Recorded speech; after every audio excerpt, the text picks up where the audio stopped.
आदाब नाज़रीन, खबरों के इस बुलेटिन के साथ मैं हूं आसिफ रशीद। आगाज अब तक की सुर्खियों के साथ।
चलिए अब पेश है खबरों की तफसील। मुल्क के मारूफ तिब्बी इदारे इंडियन मेडिकल एसोसिएशन यानी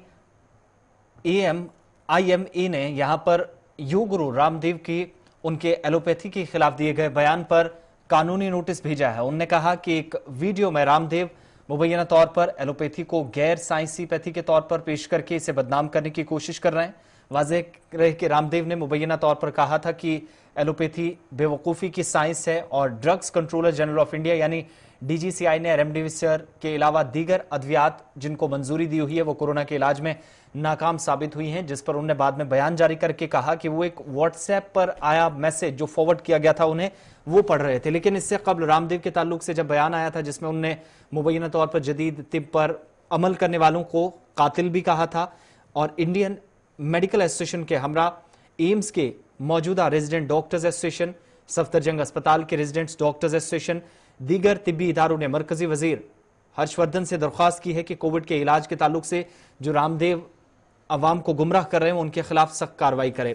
वाज़ेह रही कि पतंजलि योग पे ट्रस्ट ने इंडियन मेडिकल एसोसिएशन के तमाम इल्जामात की तरदीद की है और रामदेव लोगों को एलोपैथी के ताल्लुक से गुमराह कर रहे हैं। बयान में कहा गया है कि रामदेव के दिल में डॉक्टर और तिब्बी अमले के लिए बहुत एहतराम है, ये बयान जारी किया गया है। लेकिन इन सब के बीच में जो बयान सामने आया है, जिस वीडियो के बाद ये बवाल मचा है, जिसमें रामदेव की तरफ से इल्जामात भी एक तरह से लगाए जा रहे थे और दवाइयों को नाकाम करार दिया जा रहा था, जिस पर सवाल काफी ज्यादा उठे और अब वो सवालों के घेरे में हैं। उनकी तरफ से भले ही इस वक्त जवाब कई तरह के दिए जा रहे हैं, लेकिन 1, 1.5 या 2 सालों की तिब्बी तहकीक आलमी वबा के कहर के बीच बचने के लिए जो अब तक की गई है, उस पर एक पल में एक वीडियो के दौरान सवाल उठाना, जिसमें आज खुद रामदेव फंसते हुए नजर आ रहे हैं। इस बीच मरकजी वजारत सेहत से अब यह मामला उठाया गया है और सख्त कार्रवाई का मुतालबा किया गया है। दूसरी तरफ इंडियन मेडिकल एसोसिएशन ने रामदेव के खिलाफ कानूनी नोटिस भी निकाला है, उन्हें नोटिस भेज दिया गया है और जवाब क्या आएगा इसका भी इंतजार रहेगा। लेकिन फिलहाल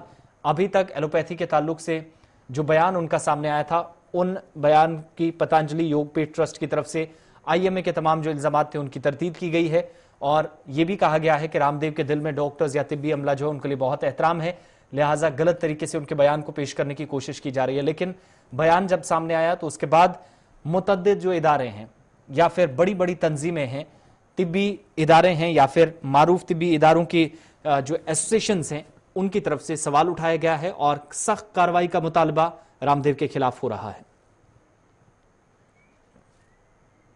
गजब का तमाशा है।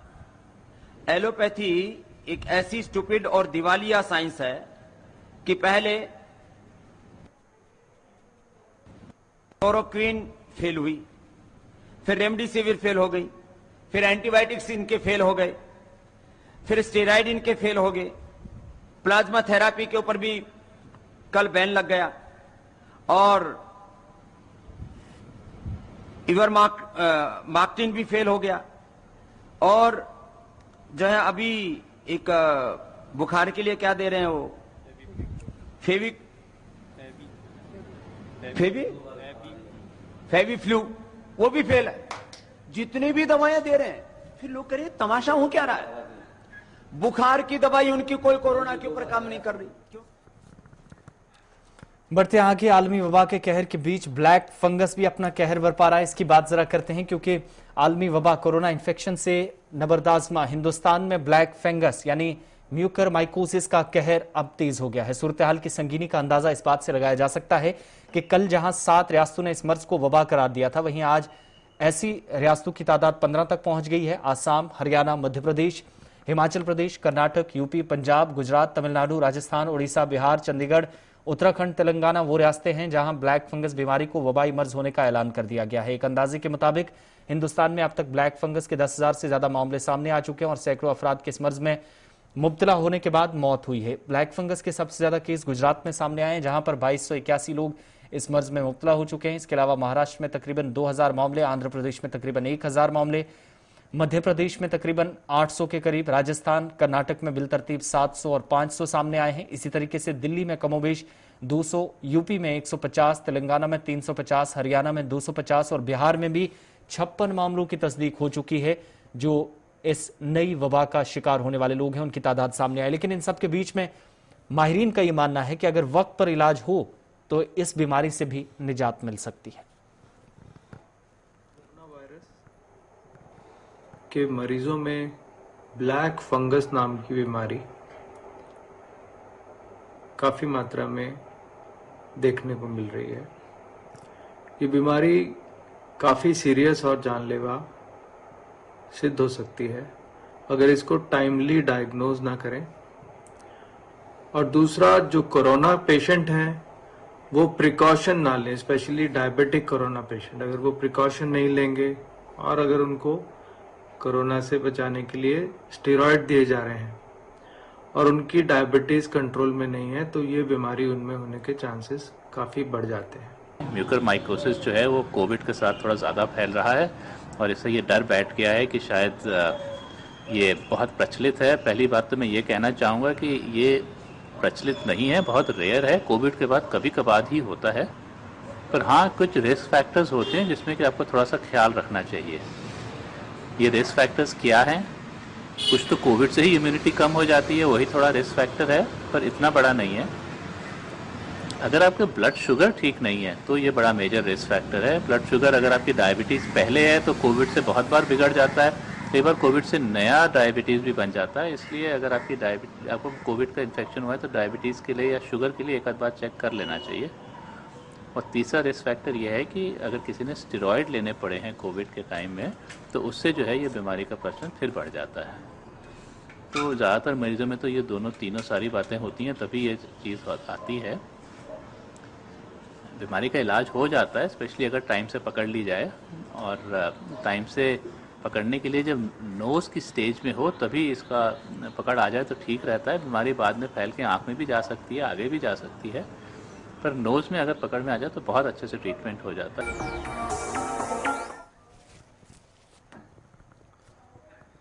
इधर आलमी वबा के कहर के बीच मस्बत मामलों में आलमी सतह पर कमी आ रही है, जबकि भारत में गुज़श्ता चंद रोज से मस्बत केसेस की शरह बतदरीज कम हो रही है। मरकजी वजारत सेहत की जानिब से जारी आदाद-ओ-शुमार के मुताबिक गुज़श्ता 24 घंटों के दौरान मुल्क में 2,40,842 नए मामले सामने आए और 3741 अमवात हुई हैं। मुल्क में कोरोना वायरस की दूसरी लहर ने खतरनाक सूरत हाल कर दी है और इस बीच इस मुश्किल वक्त में राहत की बात यह है कि गुज़श्ता कई रोज से कोरोना केसेस में कमी आई है, लेकिन अमवात की शरह बरकरार है। 16 मई से हलाकतों की तादाद 4000 से तजावुज कर गई। हालांकि 20 मई को सिर्फ यह तादाद 3874 थी, जबकि आज अमवात की तादाद 4000 से कम होकर 3741 हुई। भारत की वजारत सेहत की जानिब से जारी करदा आदाद-ओ-शुमार के मुताबिक गुज़श्ता 24 घंटों में 2,40,842 कोरोना के मामले सामने आए हैं, जिससे कुल तादाद 2,65,30,132 तक पहुंची है। कोरोना से हलाक होने वालों की तादाद 3,741 तक पहुंची है। वहीं 299 इस वक्त कुल मिलाकर जिन लोगों की अभी तक तादाद पहुंची है वो करीब 3 लाख हो गई है। गुज़श्ता 24 घंटों में सेहतियाबी की शरह में भी इजाफा हुआ है। 3,55,102 अफराद कोविड से जो मुतासर थे वो इसे शिकस्त देकर अस्पतालों से डिस्चार्ज हुए हैं। कुल एक्टिव मामले 28,500 के पार जो इस बार पहुंचे हैं।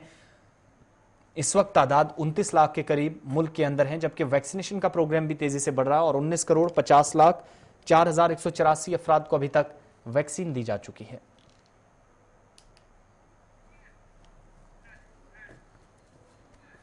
चलिए खबर आपको स्किम्स सोरा के अस्पताल के हवाले से बताते हैं। श्रीनगर के अंदर जहां पर स्किम्स के कामकाज से मुतल्लिक इंक्वायरी रिपोर्ट का इंतजार था, लेकिन 12 मई को डेट खत्म होने के बाद भी डेडलाइन खत्म हो चुकी है। इसके बावजूद भी अभी तक रिपोर्ट पेश नहीं की गई। जिन लोगों ने रिपोर्ट पेश करनी थी उनमें से कुछ के पॉजिटिव होने की खबर सामने आई और महकमा सेहत ने 3 रुकनी कमेटी तश्कील दी थी। स्किम्स सोरा के अंदर कामकाज को लेकर सवाल उठे थे।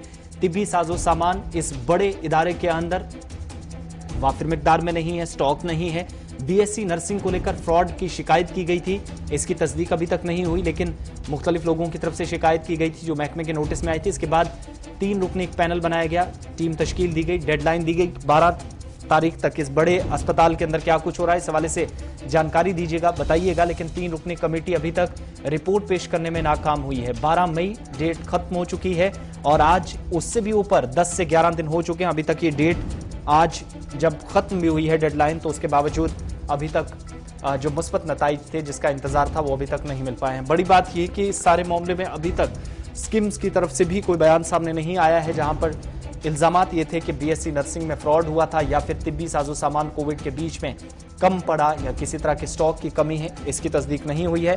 मगर जब शिकायत मिली थी तो महकमे ने टीम तश्कील दी थी जो अभी तक रिपोर्ट फाइल करने में, इंक्वायरी रिपोर्ट, तहकीकात कहां तक पहुंची ये बताने में कमेटी नाकाम रही है।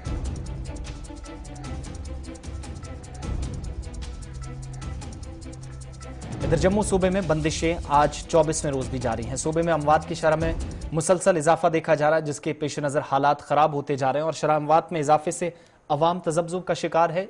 तमाम अजला में 31 मई तक लॉकडाउन में भी तोसी कर दी गई है, वादी कश्मीर के साथ साथ जम्मू में, और कारोबार मजीद इस वक्त मुतासिर हुआ है। लेकिन कारोबारियों को अगरचे इंतजामिया की तरफ से चंद घंटों की ढील दी जा रही है। मुतालबा अब यह किया जा रहा है कि कारोबारी सरगर्मियां मजीद आसान बनाने के लिए ताजरों के लिए जो शेड्यूल जारी किया गया है उसमें तब्दीली की जाए। नहीं समझते, ज़्यादा जाती हैं, बंदे इकट्ठे हो जाते हैं, ये नहीं होना चाहिए। थोड़ा रेफरेंस होना चाहिए। एक ही जगह इकट्ठे हो जाते हैं, उससे बीमारी होने का खतरा है। इससे लोगों को चाहिए कि थोड़ा जाए पीछे होकर इकट्ठे, एक दफ़ा इकट्ठे नहीं होना चाहिए। इससे सब्जी मंडी की बात करें, काफ़ी ज़्यादा रश होता है। सब्जी मंडी में बहुत रश है, लेकिन नहीं समझते लोग, इसलिए बीमार पड़े हैं। कोरोना हो रहा है, एक के साथ पूरी फैमिली बीमार हो रही है। इसलिए थोड़ा सा अपना खुद को समझ होना चाहिए कि थोड़ा दूर हो जाए, एक आदमी सामान ले जाए, दूसरा आ जाए। लेकिन इसके बावजूद लोग समझते नहीं है, उनको क्या प्रिकॉशन लेना चाहिए, किस तरह से से जब उनके घर में कोई बीमार पड़ता है फिर उनको पता लगता है अभी हमने कहाँ गलती की, हमने कहाँ गलती की, क्या करना चाहिए सर। अब तो यही कहते हैं कि थोड़ा अपना डिफरेंट होना चाहिए। कोई चीज़ लेने जाते हो पहले दूसरे को बोलो खुद ले लो, मैं पीछे खड़ा होता हूँ। एक ही दफा इकट्ठे आ जाते हैं, सब इकट्ठे हो जाते हैं।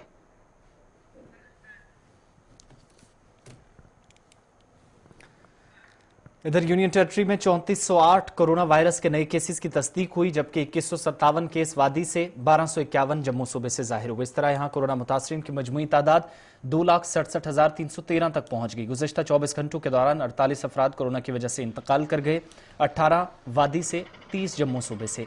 जिले सतह के आदादोशुमार के मुताबिक जिले के अंदर 509, बारामूला में 237, बडगाम में 273, पुलवामा 175, कुपवारा 202, अनंतनाग में 224, बांडीपुरा में 112, गांदरबल में 132, कुलगाम 241, शोपिया में 52। जम्मू सूबे के अंदर जम्मू जिला 490 के साथ सरफहरिस्त है। उधमपुर 150, राजौरी 119, डोडा 43, कठुआ 138, सांबा 82, किश्तवाड़ में 15, पुंछ 59, रामबन 128, रियासी जिले में 27 कोरोना के केसेस की तस्दीक हुई है।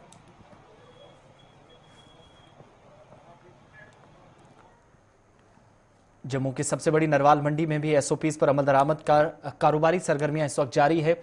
गुज़श्ता कुछ दिनों से यहां भी पॉजिटिव केसेस की तस्दीक के बाद मुख्तलिफ अजला में ताज़ा सब्जियां और फल सप्लाई होने का काम जरूर मुतासिर हुआ था, लेकिन इन दिनों कामकाज दोबारा जारी है। मंडी में कारोबार में मसरूफ लोगों ने इंतजामिया से मुतालबा किया है कि कोविड के बीच अवाम को राहत पहुंचाने के मकसद से शेड्यूल में तब्दीली की जाए ताकि उन्हें मजीद मुश्किलात से दो चार न होना पड़े।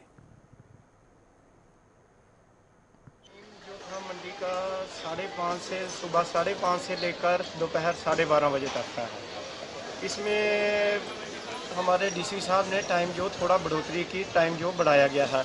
बाकी जो है सब फड़ी वगैरह नहीं लगने से बहुत ही शांतिपूर्ण है, सब कुछ ठीक चल रहा है, बढ़िया चल रहा है, कोई रश नहीं है, कोई कुछ नहीं। बाकी जो बाहर की मंडियां हैं, हम यही गुजारिश करेंगे कि जो बाहर की मंडियां हैं इनका टाइम थोड़ा बढ़ाया जाए, क्योंकि इनका टाइम जो है वो बहुत कम है और गाहक को, परचून गाहक को सामान लेने में बहुत ही दिक्कत आती है। शर्मा जी क्या कहेंगे, जिस तरह से मंडी का टाइम जो है क्या है और किस तरह की व्यवस्था जो है इस समय हार्टिकल्चर या गवर्नमेंट की तरफ से यहाँ पर दी गई है? बहुत अच्छा टाइम दिया हुआ है। ये सुबह 5 से लेकर 12:30 तक टाइम है। पहले 10 बजे तक था, उससे क्या हो जाता, रश पड़ जाता था।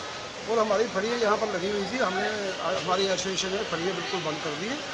लेकिन एक बात है कि 10 बजे तक जो छोटी मंडी हैं, जो परेड बड़ी मंडी है या छोटी मंडियाँ हैं, उसके लिए प्रॉब्लम बन रही है। उस पर क्या प्रॉब्लम रहा है कि 10 बजे तक मंडियों का टाइम है। यहाँ तो यहाँ जो 12:30 से 1 बजे तक रखा हुआ है, वहाँ भी अगर यही टाइम रखे तो ठीक रहता है। दूध दही की दुकानें तो ठीक है, 10 बजे तक तो दूध दही खत्म हो जाता है। दवाई की दुकानें खुली हैं और जरूरी चीज़ें खुली हुई हैं। लेकिन सबसे ज़रूरी चीज़ ये है कि जो सब्जी की दुकानें हैं ना, वो लोकल, उनका टाइम जो बढ़ना चाहिए। ये लोग 10 बजे तक यहाँ सब्जी लेने आएंगे या बेचेंगे। जब ये बेचने जाते हैं 9 बजे पहुँचते हैं और 10 बजे के बीच में इतना रश हो जाए। जम्मू कश्मीर में मुख्तलिफ फलाही इदारे या फिर गैर सरकारी तंजीमें आलमी वबा के इस कहर के बीच ज़रूरतमंदों की मदद कर रहे हैं, लेकिन इस बीच इंतजामिया के साथ साथ इन ऑर्गेनाइजेशंस की इन तंजीमों का रोल भी काफ़ी ज़्यादा अहम है। इस्लामिक वेलफेयर ऑर्गेनाइजेशन राजौरी ने भी इसी सिलसिले में 200 से ज़ायद ज़रूरतमंद अफराद में ग़िज़ाई अजनास तकसीम किए, जिनमें ज़ात पात, धर्म या फिर मजहब का और रंग नस्ल का कोई भी यहाँ पर ना देखा जाना एक बड़ी मिसाल थी, बल्कि इनकी ज़रूरत को देखा गया और ऑर्गेनाइजेशन के मुताबिक हर मजहब के लोगों के लिए इस वक्त उनकी तरफ से मदद जारी है और आगे भी जारी रहेगी। जिला अस्पताल में ज़रूरी सामान जल्द दिया जाएगा। इस हवाले से भी जानकारी तंजीम के जिम्मेदारान की तरफ से दी गई।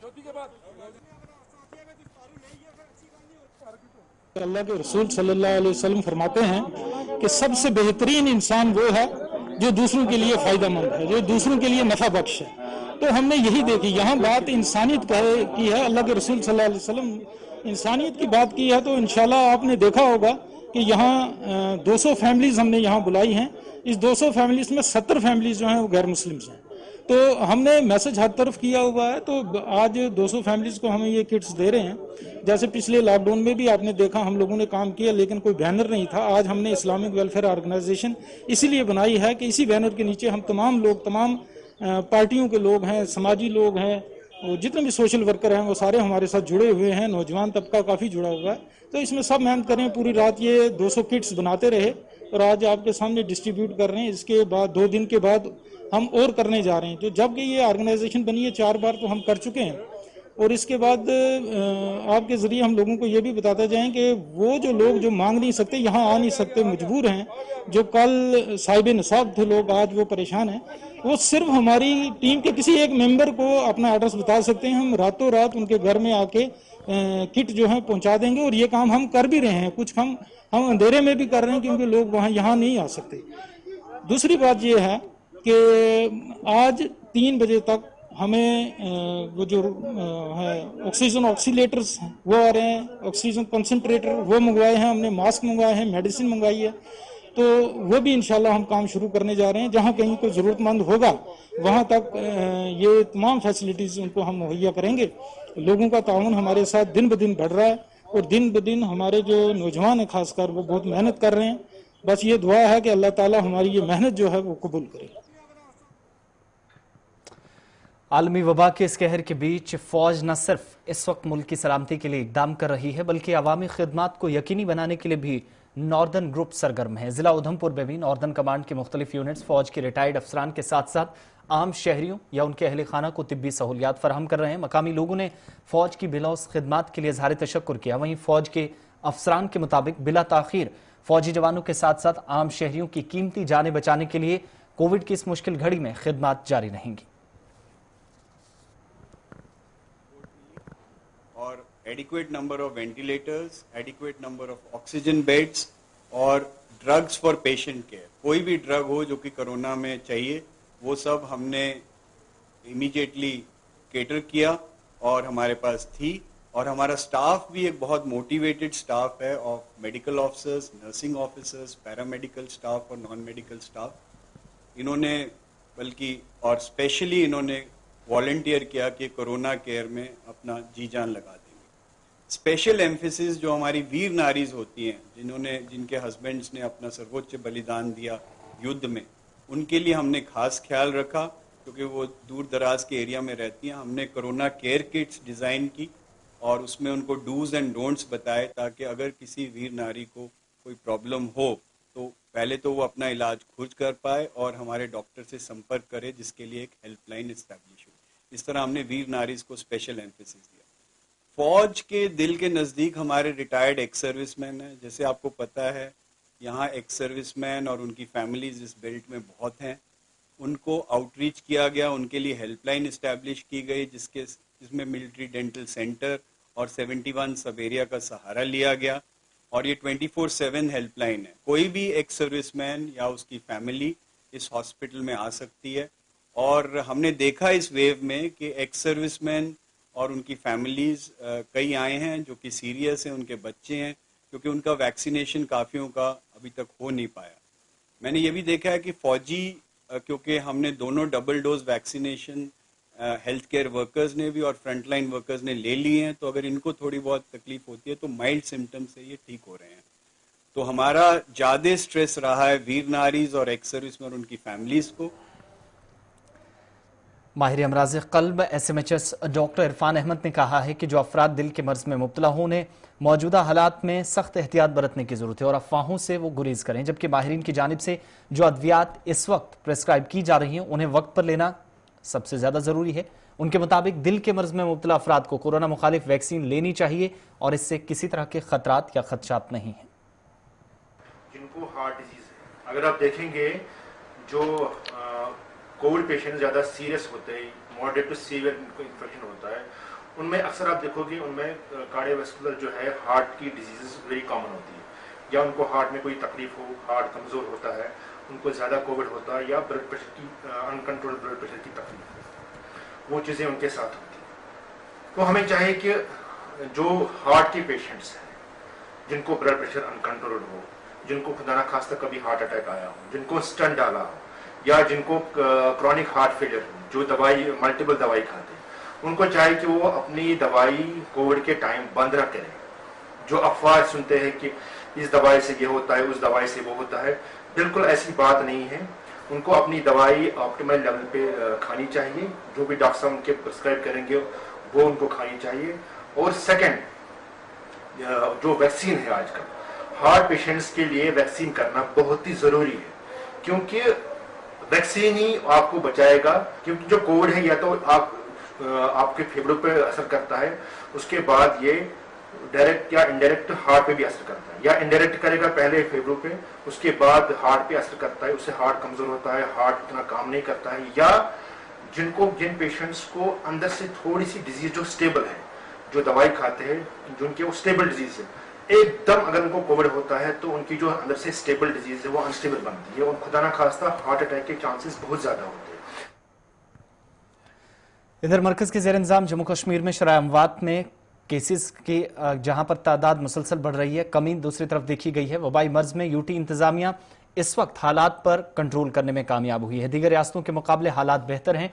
डॉक्टर आशिक, जो कि वर्ल्ड हेल्थ ऑर्गेनाइजेशन के साथ मुंसलिक है और कोविड से निजात के लिए उन्होंने आलमी प्रोटोकॉल पर अमल दरामद वाहिद रास्ता करार दिया जहां पर इस मोहलिक मर्ज से लोगों को निजात मिल सकती है। डॉक्टर आशिक रशीद मीर, मैं surveillance medical officer for World Health Organization Kashmir division के लिए। मैं कोविड-19 पैंडेमिक के रिलेटेड ये बताना चाहता हूँ कि जितने भी अभी तक हमारे केसेस आए हैं यहाँ पे, तो उसमें अगर हम पॉजिटिवली देखना चाहें और लोगों को एक अच्छी मैसेज देना चाहें कि अप्रॉक्सीमेटली 1,25,000 केसेस जो हैं वो रिकवर हो गए हैं सक्सेसफुली। और जो हमारी केस फर्टिलिटी रेट है जिसे सिवेरिटी को जज कर सकते हैं, तो वो भी अप्रोक्सीमेटली जो है अराउंड 2 है, जो बहुत सारे स्टेट से कम है। तो मैं ये लोगों तक ये इन्फॉर्मेशन पहुंचाना चाहता हूँ, एक मैसेज देना चाहता हूँ कि इस पेंडेमिक को लड़ने के लिए हमारे पास 2 वेपन्स हैं। एक जो हम कोविड अप्रोप्रिएट बिहेवियर जिसको हम बोलते हैं, तो उसमें बहुत 3 सिंपल चीज़ें हैं। एक, आप मास्क पहनिए और इस मास्क को आप अच्छे से पहनिए, क्योंकि बहुत सारे लोग जो है मास्क ठीक तरीके से नहीं पहनते हैं। तो मास्क आप अच्छे से पहनिए, और उससे इम्पोर्टेंट है कि जब आप मास्क को एक्सपोज करते हैं, आप मिलते हैं लोगों से, उस मास्क को आप फिर कैसे उतारते हैं। तो जो आपका जो मास्क का बाहर वाला साइड है उसको आप कभी अपने हाथों में मत लीजिए, और उसको आप अलग से डिस्पोज ऑफ कीजिए। दूसरा, आप जो है सोशल डिस्टेंसिंग या फिजिकल डिस्टेंसिंग जिसको हम बोलते हैं उसको मेंटेन कीजिए। फ्रीक्वेंटली हैंड वॉश कीजिए। जब आप बाहर से अपने घर पहुंचते हैं तो जो सोप है उससे अपने हाथ को अप्रोक्सीमेटली 30 सेकंड्स तक धोइए। और दूसरा है वैक्सीनेशन। हम बहुत फॉर्चुनेट हैं कि हम ऐसी जगह पे रहते हैं, एक ऐसी कंट्री में रहते हैं जहाँ पे हमारे पास वैक्सीन बहुत पहले अवेलेबल था, और एक सक्सेसफुल वैक्सीन अवेलेबल था, और फ्री ऑफ कॉस्ट अवेलेबल है।